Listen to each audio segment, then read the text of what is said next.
Trump-proof the economy by investing massively in Canadian economic independence, using the unmatched power of public ownership, a network of public providers for food, phones, and internet. We're done being on the menu, and we're done with the ruling class eating us alive. It's time we take our seats at the table and eat the damn rich! Hi, welcome back to another episode of Stand on Guard. I'm your host, David Crayden. Thank you for watching today. We've got a lot to explore, and I'm going to start with that NDP convention again because I want to make a point about it. Then we're going to get to the clown show in Toronto, and then we're going to get to some other things that I think you're going to like. So we will be right back. The Prime Minister lied and his minions continue to lie. Your home is your castle. We're calling on the government to introduce and immediately pass the Stand on Guard law. But we also need to resolve to resist.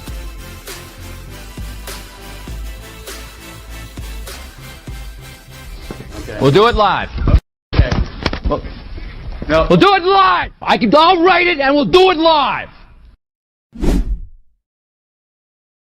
Yes, we're doing it live as we do every day here on Stand on Guard. Crayden's Right is the channel.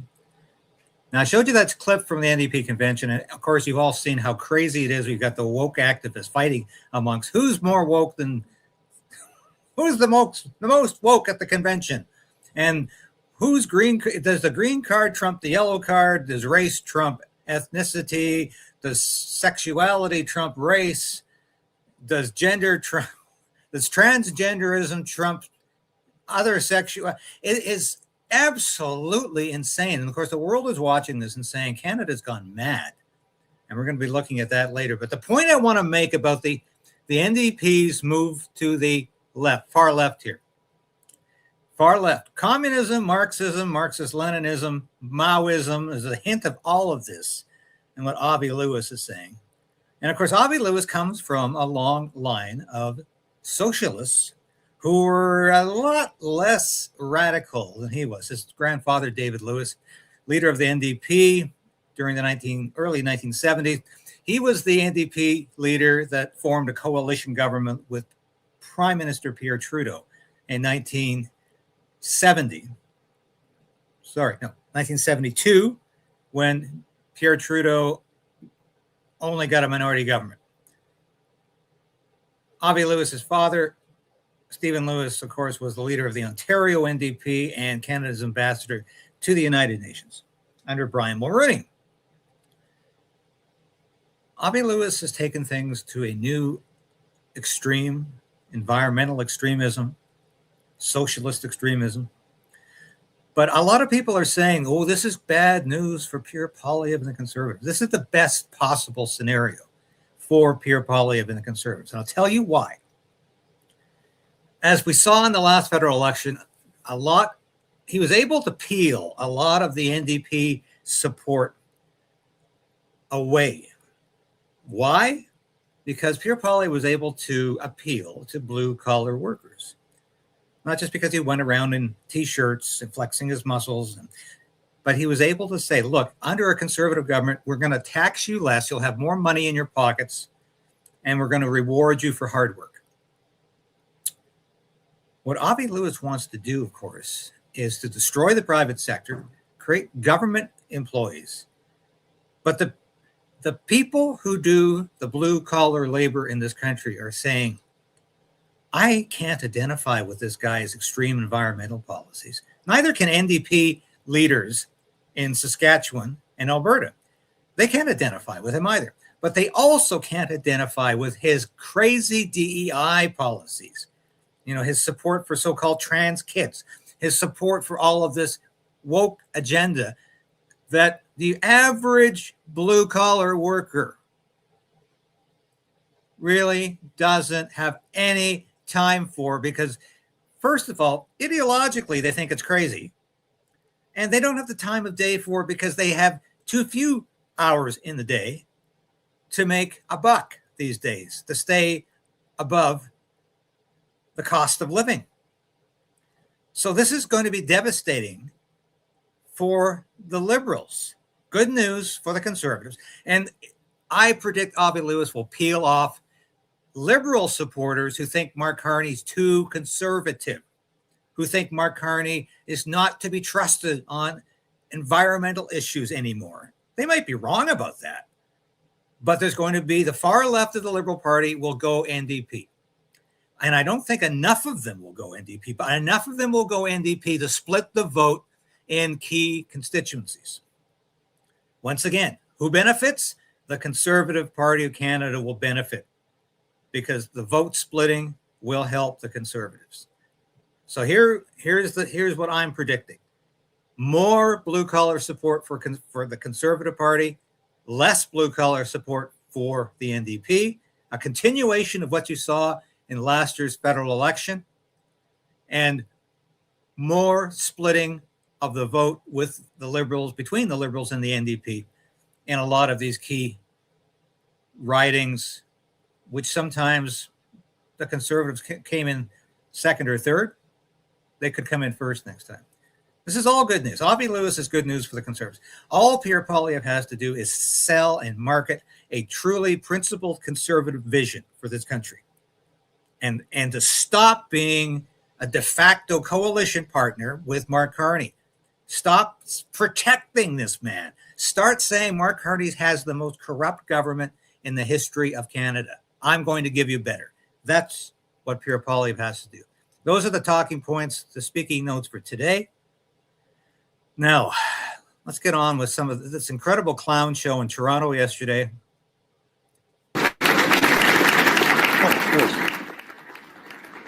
Almost drank your water. Did you have a sip of that? Okay, I'll take a sip. This isn't going to turn me into a liberal, is it? I've already been accused of being a liberal. Okay, sir. Well, they do accuse me. But anyways, here we go. Sorry, folks.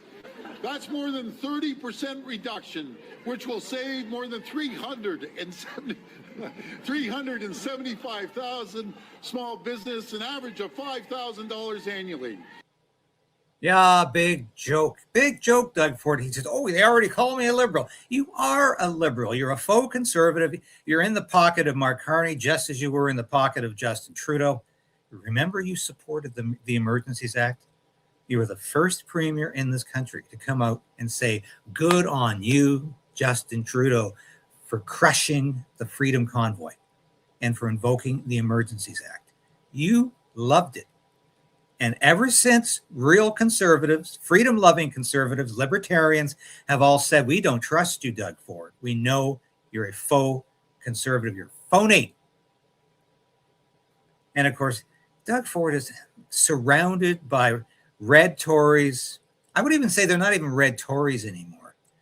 They're globalist conservatives, calling themselves conservatives. They're truly progressive conservatives who only care if they are making money out of this. And if Mark Carney is on their side, they're not going to rock the boat. Keep Doug Ford in provincially. Mark Carney's doing fine because they're part of the globalist agenda. You know who I'm talking about. These are people who used to be principled conservatives, but they got into a little bit of money as lobbyists for big pharma. They got a taste of the big money. The gravy train never ends for them. They're consultants for all of these people who continue to sell a completely false version of conservatism in this country. They get hired and rehired and hired again by these politicians. They love the gravy train. They love being part of this completely phony veneer. Let's listen to how Mark Carney defended Michael Ma, his floor-crossing liberal. And the guy is just an absolute clown. This is the guy who celebrating Christmas with the Conservatives one night, having a private dinner with Mark Carney the next, and then deciding, I'm a liberal. I've really always loved Mark Carney. And it's disgraceful. It's disgraceful. And Michael Ma, of course, last week in the committee, claimed that there's no slave labor in China. And of course, you know what drives me nuts? Even people who recognize that there's slave labor in China want to call it forced labor. Well, that's a little less extreme, perhaps, a little less offensive than calling it what it is, slave labor. That's what's going on. That's what went on in concentration camps in Germany. That's what went on in gulags in Soviet Russia. That's what goes on in China today. Mark Carney is absolutely craven, gutless, weak, and dishonest. For the Prime Minister, it's Siobhan Morris, CTV News. What consequences, if any, will Michael Ma face for his dismissal of forced labor in China? Well, thanks for the question. The first thing is that Mr. Ma has apologized for his comments, as he should have. He's recognized the seriousness of the issue in that apology. So the first is to recognize up front the seriousness of the issue. He does. He's apologized. He apologized directly to Ms. McQuaig Johnson as well, but then more broadly about the issue. First point. Second is that, we take this issue of forced labor, child labor, incredibly seriously. Canada has the most rigorous set of engagements on the issue, both in terms of international accords, all 8 relevant conventions of the International Labour Organization, the OECD, the United Nations, embedding provisions in all our free trade agreements as well. We'll continue to do that. We'll continue to fight on that. And then the domestic legislation, from the Tariff Act to the Supply Chain Act to the requirements under the Xinjiang disclosure requirements that are on businesses as well. And what we need to do, if I may, and then I'll hand back, is that we're continually reviewing both the adequacy of that. It's amongst the most rigorous, if not the most rigorous, but also compliance and enforcement mechanisms that are in place. Adequacy of funding. We just put another $600 million into CBSA, for example, can provide more, and ensuring that we don't just have the standards, but we're enforcing the standards and businesses are following. Thank you. Actually, thanks for nothing, Mark Carney. And it gets worse. And I have to say, at least I will applaud the courage, although it shouldn't take much courage, the integrity of the reporters at this news conference for refusing to just ask the questions Mark Carney wants asked, such as, aren't you doing a great job at housing, Mr. Prime Minister? Aren't you delivering so well on your promise to build homes, which of course he's not. But at least they ask questions about this incredible situation with China. And this, it gets even worse. Hi, Prime Minister. Laura Stone, Globe and Mail. To follow on that question, anyone who watched that clip in committee saw his scrum with CBC after, saw one version of his comments, and then he released a statement. How is the public supposed to believe that statement is at all genuine? And are you still attending the fundraiser with him this evening? Two things. First is Mr. Ma has apologized for his comments and directly and unequivocally recognized the seriousness of the issue, continues to be a member of our caucus, and I'll continue to work with him, including in the issue that you referenced. I'll continue to defend him because I'm in China's pocket, he's in China's pocket, and I want him on our team because we both let China off very easily. In the second part of your question, this is a government event, though, so I don't want to speak about party specific things around fundraising. Thank you. Next question. Prochaine question. En français. En français. En français, c'est presque la même. Good morning, Prime Minister. Liam Casey with the Canadian Press. A little hard to hear you back there, but wondering if you believe that there is forced labor in China? Do you believe there is forced labor in China? Just in case it was hard to hear, I'm going to repeat. Now, this is incredible. He repeats the talking points before he doesn't answer the question. And by the way, those are protesters who were booing Mark Carney, who were protesting this event, who were protesting the fact that Mark Carney was going to a fundraiser for Michael Ma that night.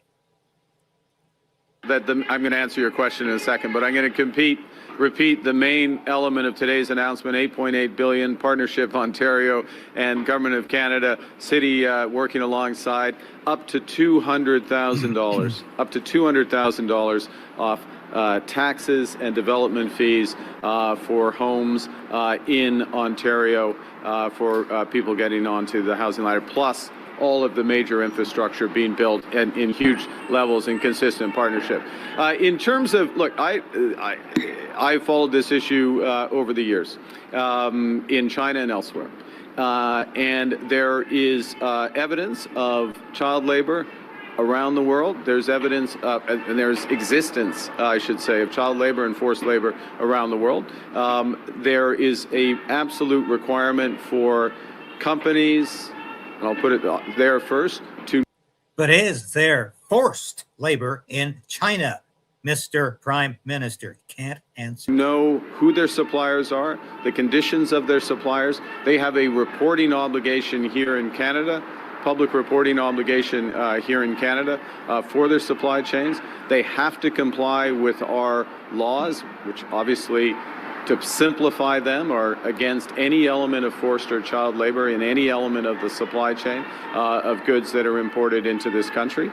And China, there are parts of China that are higher risk and therefore need to be diligent. Yes. Hey, good morning, Prime. Horrible answer. Why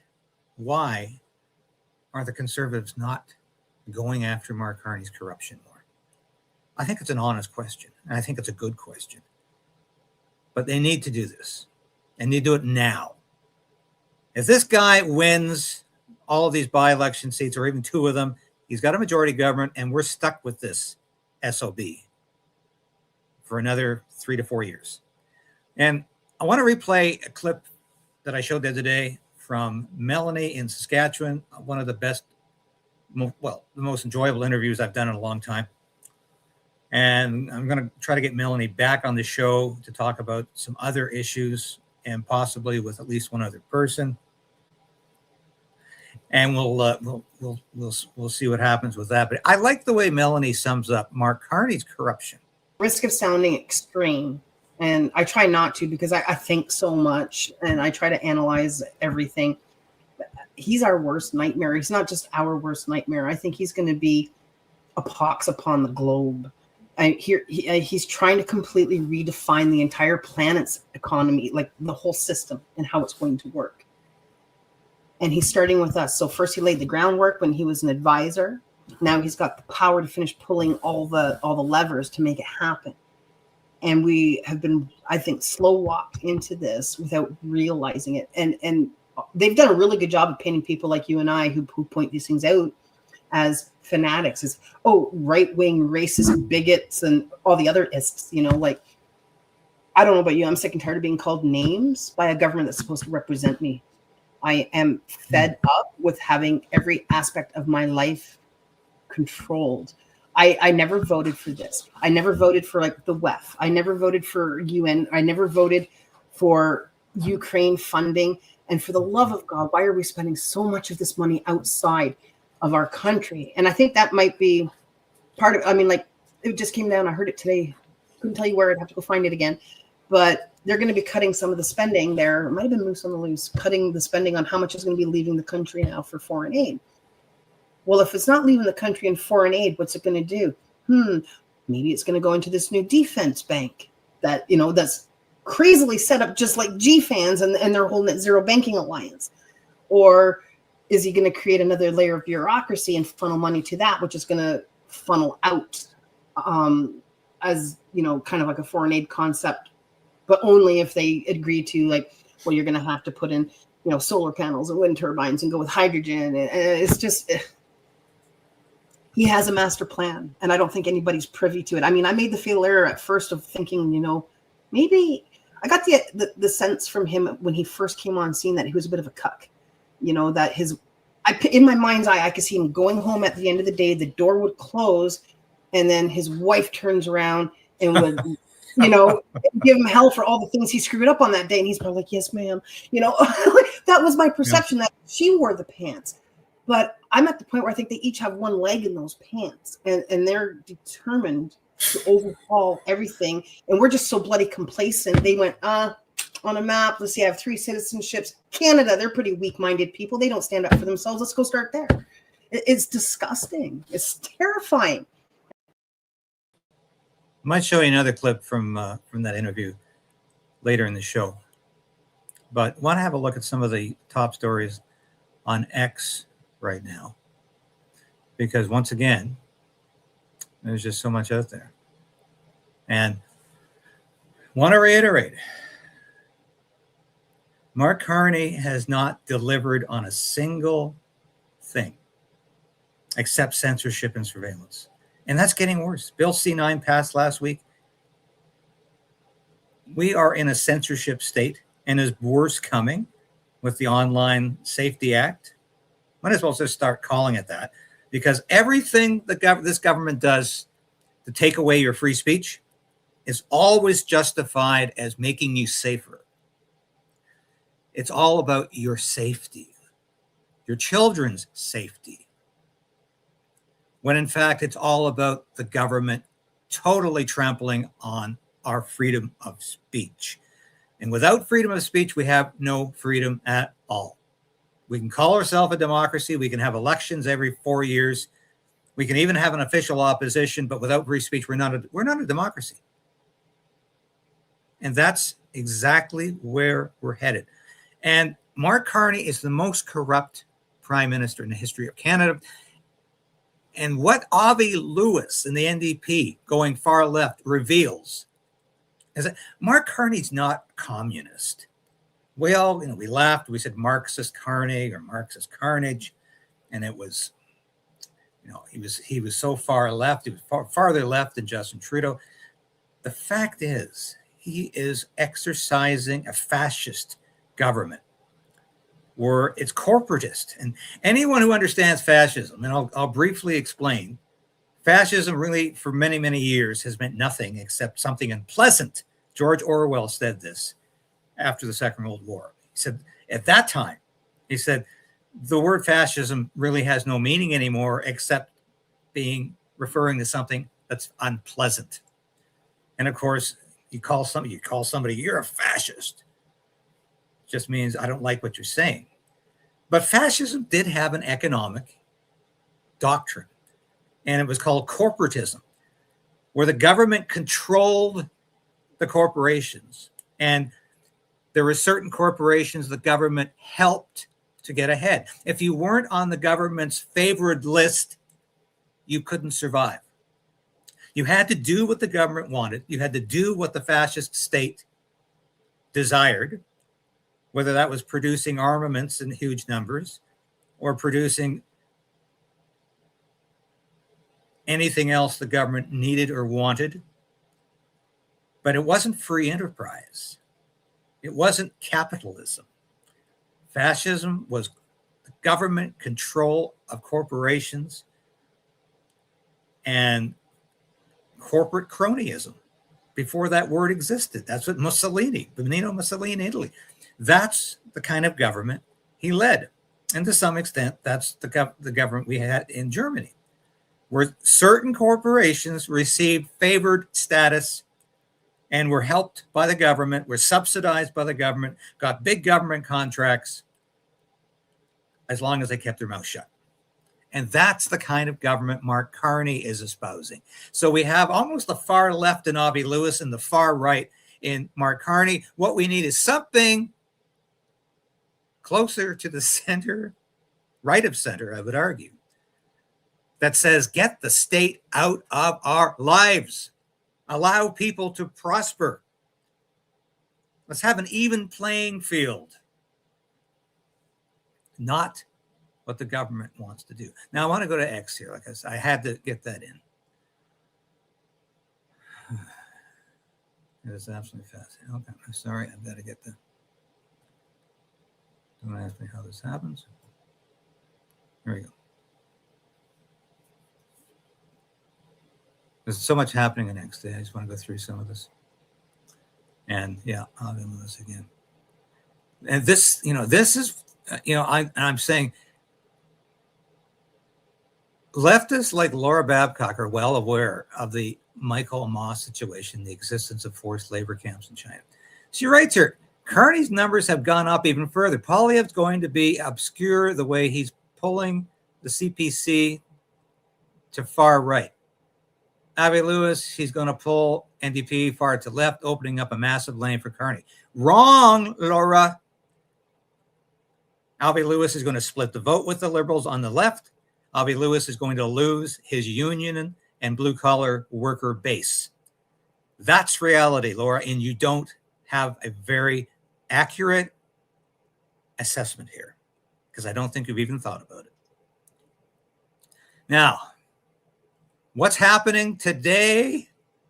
Here, I want to show this. I think it was very disappointing. You have this, and again, look, the president and our country will have to re-examine all of this after this operation is over. But one of the reasons why NATO is beneficial to the United States is it gives us basing rights for contingencies. It allows us to station troops and aircraft and weapons and in parts of the world that we wouldn't normally have bases. And that includes in much of Europe. And to see that in a time of need, the United States has identified a grave risk to our national security and our national interests, and we needed to conduct this operation. And we have countries like Spain, a NATO member, that we are pledged to defend, denying us the use of their airspace and bragging about it, denying us the use of their bases. And there are other countries that have done that as well. And so you ask yourself, well, what is in it for the United States? I think it was very disappointing. You have this, and again, look, the president and our country will have to re-examine all of this after this operation is over. But one of the reasons why NATO is beneficial to the United States is it gives us basing rights for contingencies. It allows us to station troops and aircraft and weapons and in parts of the world that we wouldn't normally have bases. And that includes in much of Europe. And to see that in a time of need, the United States has identified a grave risk to our national security and our national interests, and we needed to conduct this operation. And we have countries like Spain, a NATO member, that we are pledged to defend, denying us the use of their airspace and bragging about it, denying us the use of their bases. And there are other countries that have done that as well. And so you ask yourself, well, what is in it for the United States? I think it was very I went over that twice there. But this is, to me, just absolutely incredible, because I have been saying for quite some time, NATO is way past its shelf life. It serves no purpose anymore other than to create the potential for nuclear war in Europe. So if this WAR in Iran has created the obvious need for the United States to exit NATO, it's the end of NATO. So that might be the one positive factor that comes out of this conflict if we survive that long. If we survive that long. I love this. Here's China leading Michael Ma around. Pay no. I think there's music on here. That's why I'm not putting the sound on. Pay no attention to any of this. And Michael Ma, of course, is not noticing any of this. So what precipitated Marco Rubio's interview this morning? And Trump, of course, has been active on social media, Truth Social, this morning. Trump hits out at France for closing airspace to U.S. military. Clearly, Britain, Spain, France, key members of the NATO alliance, well, it's a bit of that's redundancy, of NATO, are saying we don't want any part of this war because we know it could easily escalate into not just a regional conflict, but a world conflict, which could then become a nuclear war. And I think they need to learn a lesson from this. All of those countries that can't get jet fuel because of the Strait of Hormuz, like the United Kingdom, which refused to get involved in the decapitation of Iran. I have a suggestion for you. Number one, buy from the U.S. We have plenty. And number two, build up some delayed courage. Go to the Strait and just take it. Yeah, just take it. It's easy. No one's going to die in this process. No one's going to die in this operation, even though it's a suicide mission. You'll have to start learning how to fight for yourself. The USA won't be there to help you anymore. Just like you weren't there for us. Iran has been essentially decimated, which is absolute nonsense. Stop watching Fox News or CNN or MSNBC and listening to these retired generals tell you it's all, the war's over and Donald Trump is right. No, I'm sorry, it's not. This is a hugely stupid decision to invade Iran with ground forces. I don't think Donald Trump, in his heart of hearts, really wants to do this, because he's saying this morning. It's Tuesday morning. He's saying this. What's he going to be saying by 5 o'clock tonight? The point is, there's no mission statement to this. And the objectives change all the time. Now they, of course, now they want to take all the uranium. Never mind regime change. Then it was reopen the Strait of Hormuz. Well, if there had been no invasion, no attack, the Straits of Hormuz would still be open. This is how ironic this is. The Bank of Canada has admitted, so there is some honesty in Ottawa. The Bank of Canada has admitted that the economy is broken and that there are no solutions to fix the situation. Here, let's listen to this. Today, the Governing Council maintained the policy rate at 2.25%, and we've held the policy rate at this level since October. The Canadian economy continues to face heightened uncertainty related to U.S. trade policy and geopolitical risks. Now the war in Iran has added a new layer of uncertainty. Inflation in Canada has been close to the 2% target for more than a year now.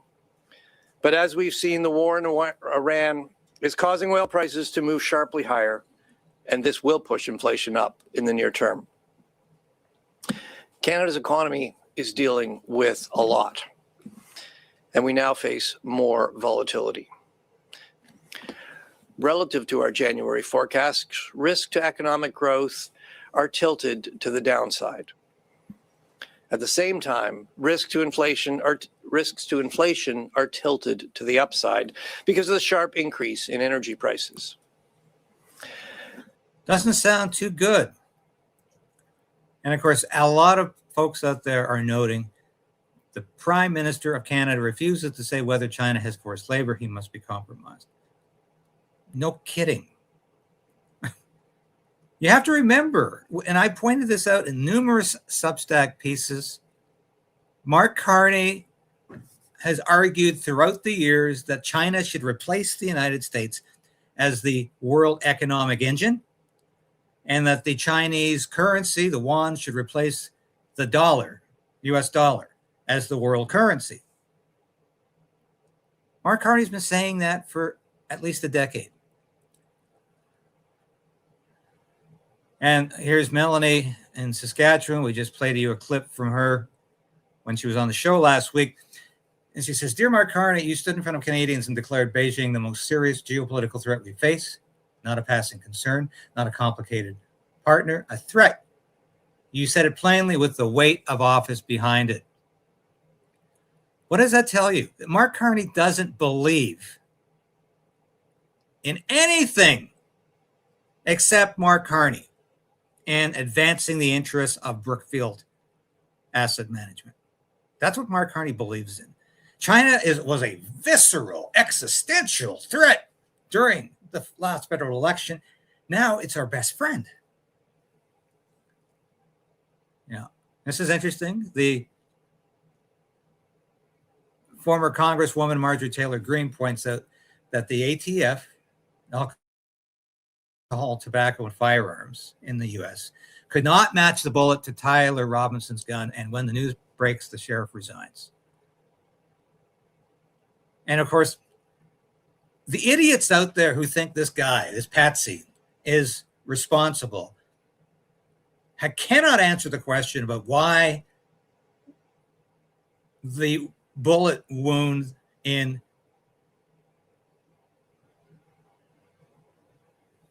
the neck was nothing resembling what the gun that Tyler Robinson had would produce.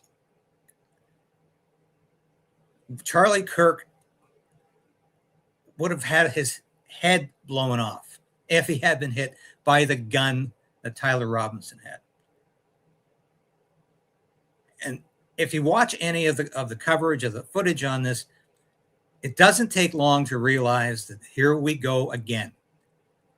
And as I heard yesterday, Tyler Robinson never admitted his guilt. His father never said he was guilty. He went in to the police station to avoid a SWAT team attacking his house and shooting everybody inside of it and saying, whoops, that we didn't really intend to do that, but they resisted, so we had to kill them all. He didn't want that to happen, so he said, okay, I'll go in willingly, you can question me. That's what really happened here. And I want to address this for a second. Kayla Pollock, who has been on this show, and Kayla, you are welcome on this show every day, any day. And I have talked at length about what happened to you. I've written about it in U.S. and Canadian publications. I don't know how many times I've mentioned it on this broadcast, and I'll say it again. I invited you on the show about a month or two ago to talk about this again, and you said you couldn't make it. The invitation stands. You want to come on the show any day. So Kayla writes, why are we not all reposting this? Canadian doctors admit COVID booster shot paralyzed woman offer to euthanize her to make up for it. Kayla was offered medical assistance in dying twice. She has not been offered a cent in restitution or the opportunity to get the medical help she needs. She's been offered to self-delete. That is a sick country. That is a very sick country. Kayla, we're going to keep fighting for you because this should not happen. This should not happen to anybody. Now, I laughed at this one this morning. They had a big tribute vid to Jagmeet Singh, the biggest loser in NDP history. Brought the NDP down to its lowest seat count ever. And that's even going back to the CCF days, the Cooperative Commonwealth Federation, which predated the NDP. That's what the NDP changed its name to. They never had so few seats. And Alex Zoltan writes, Jagmeet Singh's involvement in the 2026 NDP convention was limited, consisting of a short tribute video and a brief appearance. Just moments later, a they delegate got an important lesson in leftist politics.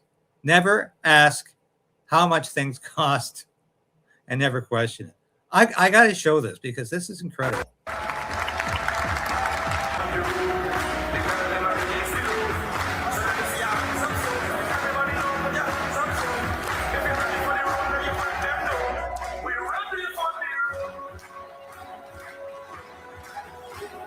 Point of information. My name is Nicholas Torno. I come from Kingston in the Islands. My pronouns are he, they. And I have a question about the video we just watched, the tribute to Jagmeet Singh. I want to know how much money it costs. I want to know how much time it wasted out of the convention. And I want to know who decided on it. Rising on a personal point of privilege, that comment that was just made is absolutely unacceptable. I'm in my house of party where I belong as a racialized person, and we paid a tribute that is incredibly fitting for an incredible leader. And that comment is so harmful in this space. Oh, I see. I can't stand it anymore. What the hell is a racialized person? That is a meaningless term. It's identity politics times 10. And so just because Jagmeet Singh is a Sikh, he deserves a tribute, even though he was a crashing failure as the leader of the NDP, who just sucked up to Justin Trudeau and formed these ad hoc coalition governments and totally destroyed the NDP. If I was a member of the NDP, God knows, God forbid, I would never be. But if I was, I would say, why are we honoring this man? He destroyed the party. Absolutely destroyed the party. Now,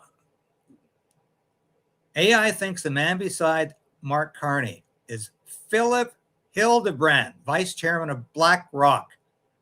Carney and Hildebrand were in university together. This, of course, is that famous picture of Mark Carney laughing it up with Ghislaine Maxwell and her good friend, Mark Carney's wife. And so they're all in this together. So if you think, oh, Mark Carney and the Epstein file, okay, I can say that at this point. Mark Carney, Epstein file, there's no correlation. There's no involvement here. Mark Carney had nothing to do with them. He had everything to do with them. And we've shown this long relationship. A long relationship. So anyway, I think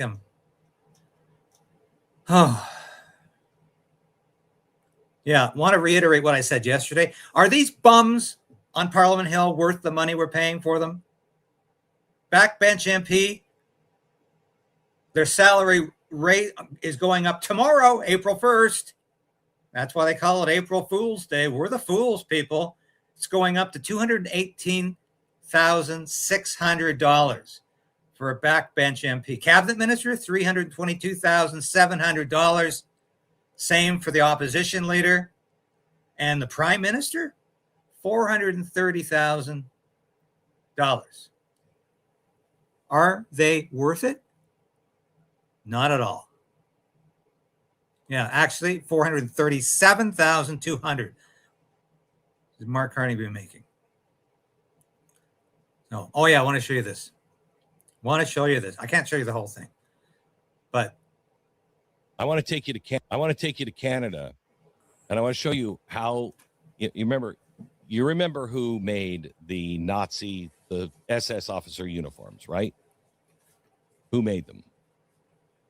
Hugo Boss. Those were designed and made by Hugo Boss. Go into the store. I just go into the stores and ask them, hey, do you have any of those snappy numbers from World War II? They love that joke. But they made them for the Nazis and designed them to make them look beautiful and not scary. Now we look at them in their horror shows, right? But it came from fashion, the fashion world. Let me give you an advertising campaign from a fashion retailer up in Canada, Le Maison Simmons. Here it is. This is their ad from 2022 advertising campaign. Listen and watch this. Breasts are sacred. When I imagine my final days, I see bubbles. I see the ocean. I see music. Even now, as I seek help to end my life, there is still so much beauty. You just have to be brave enough to see it.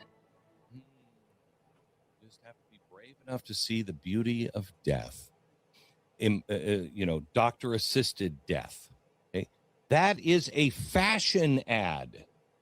That's a fashion ad from Canada. They are trying to make death by doctors beautiful. Gang, is there anyone who will say, okay, all right, we got to spit ourselves out of this system? This is insanity. The world has truly gone insane. You know what? If I have time, let me just look up. Because while we're at Canada, why not just stop at their, what is their NDP convention? What is the NDP? National Democratic Party, which is code for socialist. New Democratic Party. I don't know which one to play here because they're all nuts. Let's play. This is their socialist, convention, and it's Monty Python. It really is. It's Monty Python. Cut 5. I'm sorry, just real quick, point of personal privilege. I understand there's very little time and for delegates to speak, but can we early stop on for just a second? Freeze that frame there. That is a delegate looks like a Pacific Islander, a guy in a very nice floral dress. Okay, go ahead. It's hard as a racialized and transgender delegate to sometimes use this card and speak to somebody in front of me in line and ask, hey, this pertains to multiple intersecting parts of my lived experience. I'd like to speak. I was rejected when I talked. And it's frustrating when these are my rights being directly under attack right now in Alberta, and that a cisgender woman had spoken over me. And I understand her rights are important too. This pertains to her too, but I don't know. I hope that in the future, the federal NDP will also have a broader interpretation of the equity cards for speakers. That's all. Thank you. I will invite So he wants to make sure. Go ahead. in better using the card by forming a straight line behind the microphone. With a prominently displayed equity card, if I see speakers ahead of you who are not holding a card prominently, it would be wrong of me to guess about their gender identity, and I will come to you. Okay. This applies so far, according to your rules, for gender identities other than a dude, but it is open to us to change our rules as we like as we move forward. Right. Yeah. So we can change anything, can't we? Can't we? Now let's go to cut 6. Point of order, Robert Alley, he, they. My understanding as an equity-seeking delegate is that these cards are to help the chair hear equity-seeking persons, and that we don't only hear from white male delegates. Now, this is my first convention, but so I could be wrong, but the reason the reason for my concern is that yesterday during the housing resolution, after a white man spoke, someone at this mic waved their equity card only to give their speaking spot to a white man. Now that white man being a leadership delegate, notwithstanding, I had lined up for a long time to discuss the housing resolution, like many others, including my fellow delegate, Akua. I just want us as a body to understand the spirit of these cards, because we are a party governed by processes and not by any sort of shock doctrine. Right. Yeah, you know what the meaning of those cards is? If you're a white male, you have no right to say anything at this convention. And we have sort of a competition between all of these so-called, all of these so-called harassed or unheard of delegates, but they can't even decide who's more harassed, who is more subverted, who is being victimized more, who's the bigger victim? Is it transgender people? Is it anybody in the LGBTQ plus? Is it women? Is it black people? And everybody has a right to talk at this convention except white males. Were there any white males there except Avi Lewis? Which it's ironic to me that this party would decide to elect a white male as its leader when it's got these equity cards, and it's so crazy you can't even explain what this process is. It's so stupid. Yeah. Anyway, we're going to go back to I got one more thing to show you all. But anyway, I think we're living in the craziest time in history. Nobody even knows who or what they are anymore, especially at NDP conventions. This is, as Glenn Beck said, and I write for Blaze Media, which is Glenn Beck's organ, Glenn Beck's media outlet. This is a Monty Python skit. It's like a parody of one person trying to look more stupid than the other person, arguing for the same stupid, irrational, insane policies that we divide people on the basis of their sexuality, on their race, on their ethnicity, on the color of their skin. We define people on those terms. It's exactly what Martin Luther King, we shouldn't do. That we should judge people on the content of their character, not the color of their skin. And of course, at that time, there wasn't all of these other oppressed groups. And nobody can really explain what the hell was going on there. At the tail end here, I want to play this clip from Joe Kent.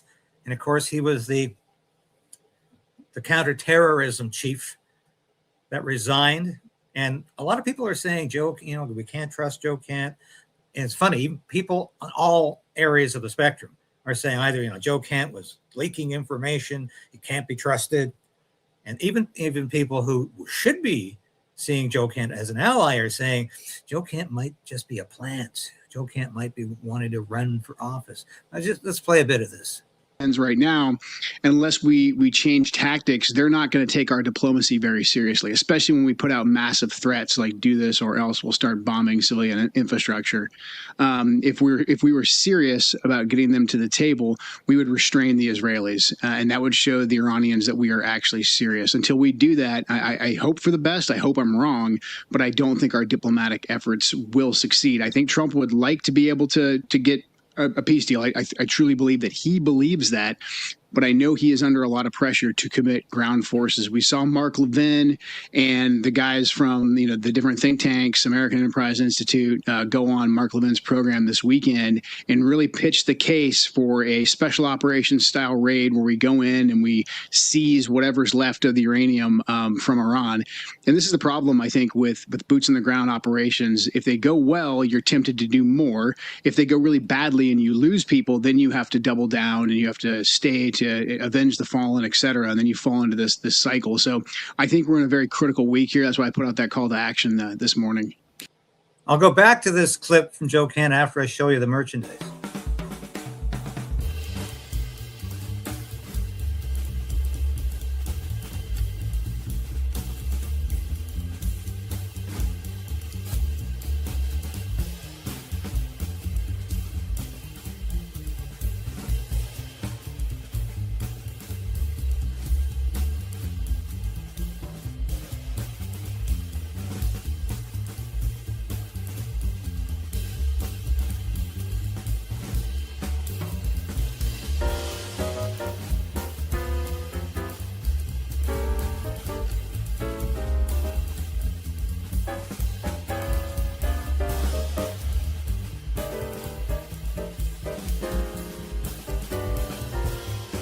Who cares?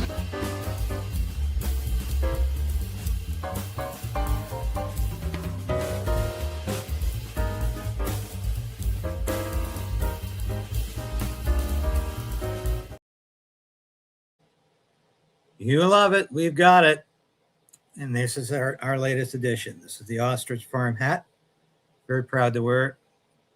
Gonna send a couple to Katie, Pasidney, and her mom, Karen. Let's listen to a bit more of this incredible interview here. I want to ask you about the MAGA movement because conservatives were screaming all last summer that a bombing campaign would be one and done and it would be over.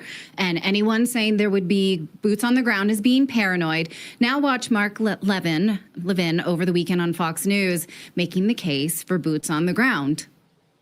Troops on the ground. He said no troops on the ground. I don't remember that in any campaign speech either. But why would we need troops on the ground? Well, there's a lot of reasons, and we wouldn't need 300,000 of them. It's this uranium, too. We've got to get the uranium. If it cannot be destroyed, if it cannot be altered, we got to get it. For the reason I just said. You can make dirty bombs, and over time you can still make sophisticated missiles.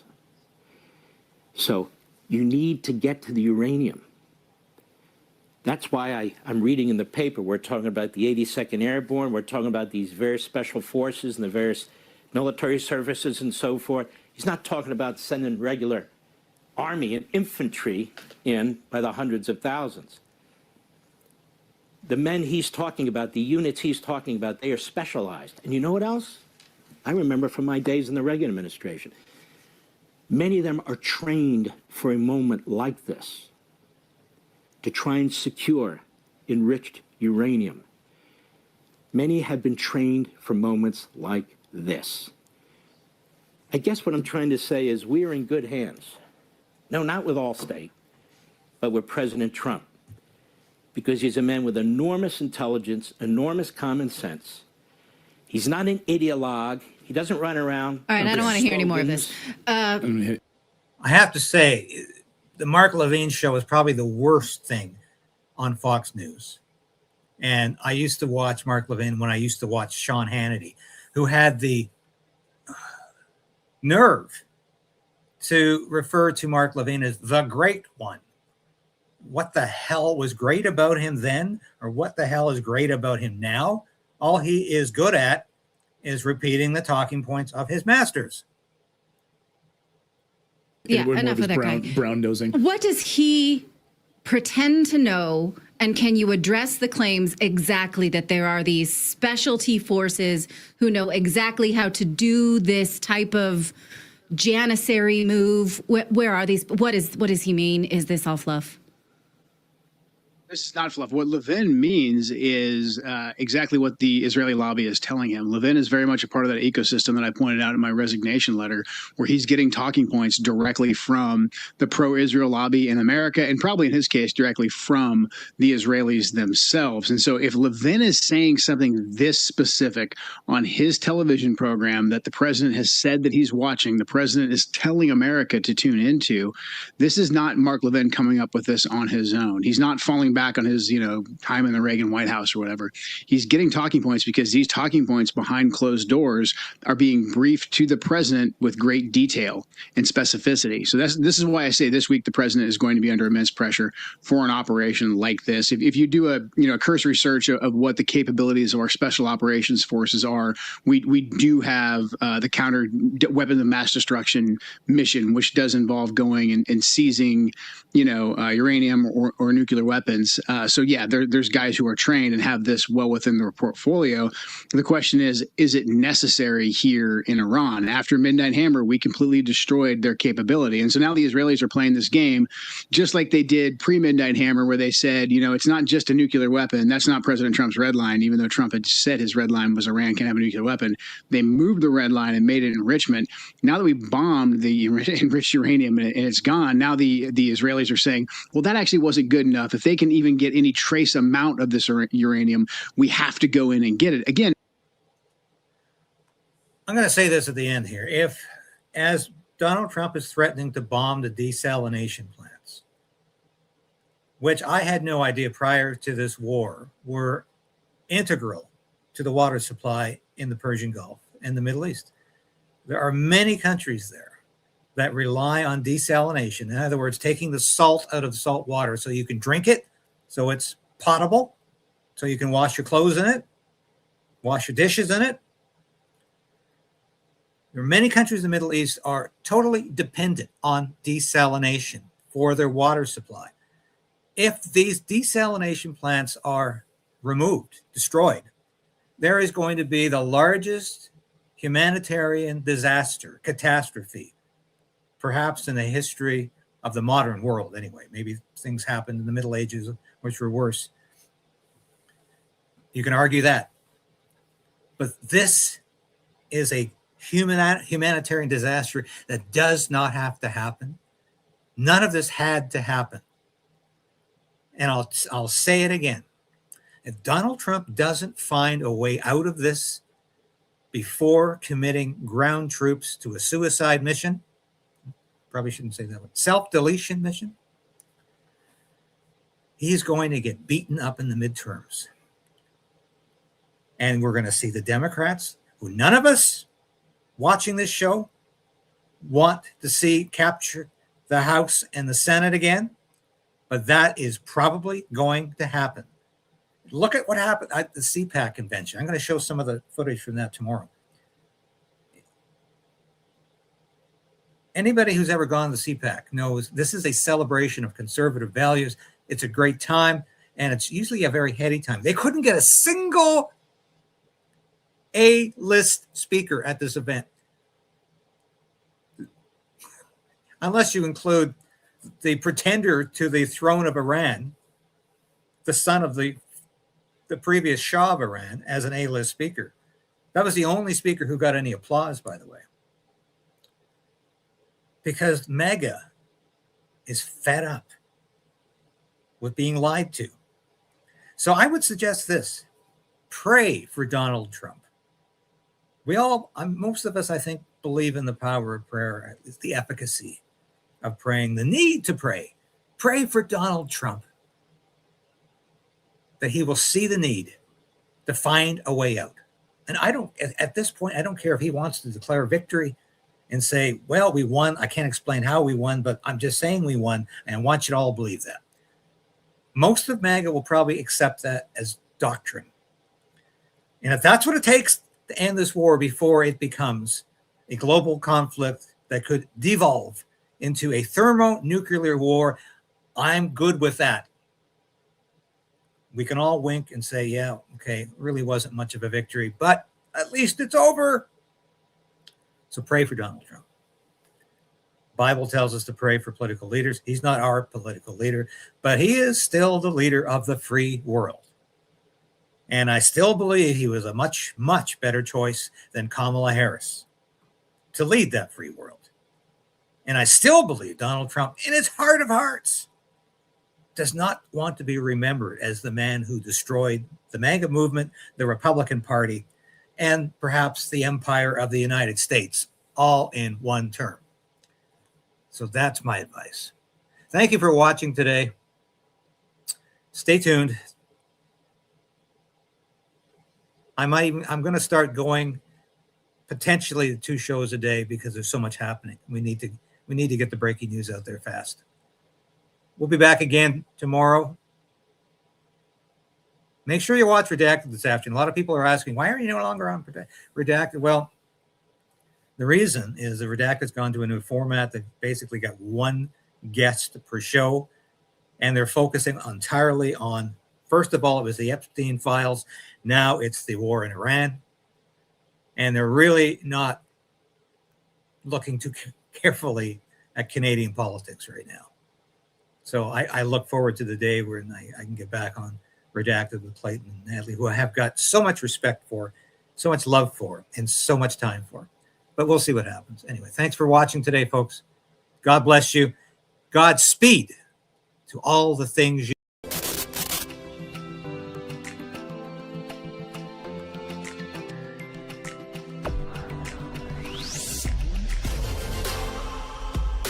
Thank you for sharing this station with your friends and family. Thank you for hitting that like button, because I tell you, we are fighting back in a way I've never had to before, because I'm going to keep this station on the air. I'm going to keep fighting for freedom. I'm going to keep fighting for justice and truth.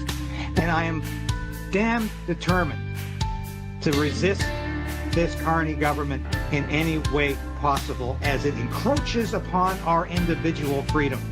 And it will continue to do that, mark my words.